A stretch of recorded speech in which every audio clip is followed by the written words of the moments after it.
নমস্কাৰ বন্ধু আৰু বান্ধৱীসকল, আশা কৰোঁ সকলোৱে ভালে আছে। আজি আবেলি কামখিনি দেখুৱাইছোঁ আৰু এয়া খৰি চপাই আছোঁ। মোৰ লগত আমাৰ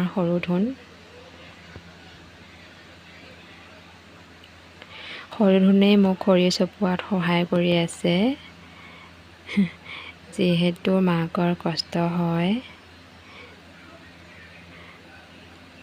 আৰু বুজি যে পাইছে ইমান সৰু হৈ আছে, একদম মাকৰ লগত আৰু পূৰা খৰি চপোৱাত লাগি আছে।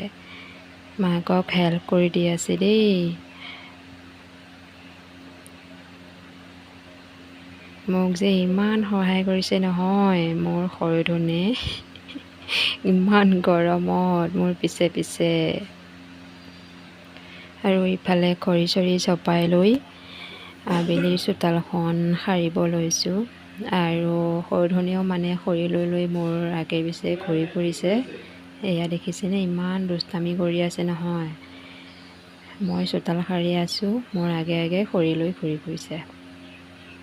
আৰু এইটো ডাঙৰ ধুন বাই বাই দিছে। ইমান ৰ'দ চোকা, মাটি ফাটি গৈছে আৰু দেই, ইমান তাপ লাগিছে। গৰম দিনত যিহেতু কাম বনবিলাক কৰিলে ইমান গৰম লাগে। আৰু ধুনীয়াকৈ কাম বন কৰি মেলি লৈ মুখ হাত ভৰি ধুই লৈ চাফা চুফা হৈ এতিয়া সন্ধিয়া চাকি গছ লগাবলৈ লৈছোঁ। আৰু সৰু ধুনে মোৰ পিছতে বহি আছে। সিও হেনো কৰিব খোজে মোৰ লগত, ওচৰতে বহি আছে। আৰু মোৰ ভিডিঅ'টো চাই যদি আপোনালোকে ভাল পায়, ছাবস্ক্ৰাইবটো কৰি দিব আৰু লগতে লাইক কমেণ্ট কৰিব। আজিলৈ আহিছোঁ, বাই বাই।